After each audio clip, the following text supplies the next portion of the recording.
আমরা যদি এখন চিন্তা করি যে কেন, আমরা সবাই জানি তারপরও বলছি যে মাদকদ্রব্য মানুষকে ব্যক্তিগতভাবে ক্ষতি করে, পারিবারিকভাবে ক্ষতি করে, সামাজিকভাবে এবং রাষ্ট্রকে ক্ষতি করে।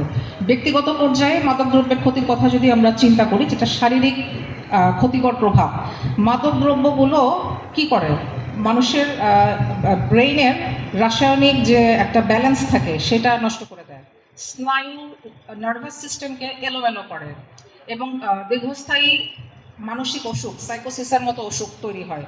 তারপর যদি আমরা চিন্তা করি, দীর্ঘস্থায়ী মাদকদ্রব্যের ব্যবহারে মানুষের রক্তের চাপ বৃদ্ধি পায়, যেটা পরবর্তীতে হার্ট অ্যাটাক, স্ট্রোকের মতো সমস্যাগুলো ডেকে নিয়ে আসে। যারা মাদকদ্রব্য সেবন করেন, সেই মাদকদ্রব্য মানুষের শরীর তো মাদকদ্রব্যের জন্য আল্লাহ তাআলা ওইভাবে বা সৃষ্টিকর্তা ওইভাবে সৃষ্টি করেন নাই, যে কারণে এই মাদকদ্রব্যগুলো শরীর থেকে নিষ্কাশন করতে গেলে লিভার, কিডনি এদেরকে বেশি কাজ করতে হয়। ফলশ্রুতিতে লিভার কিডনির অসুখ তৈরি হয় এবং ক্যান্সার তৈরি করে।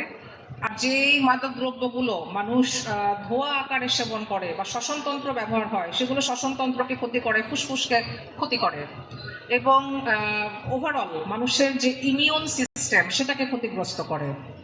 এখন প্রশ্ন হচ্ছে, এত ক্ষতির পরও মাদকদ্রব্য তাহলে মানুষ কেন গ্রহণ করে? মানুষ মাদকদ্রব্য গ্রহণ করার অনেক কারণ আছে। একটা হচ্ছে একটা যদি আমি বলি, সেটা হচ্ছে সহজলভ্যতা।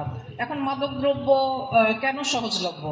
দেখেন, পুরো পৃথিবীতে আজান পড়ছে, তাহলে আমি একটু ব্রেক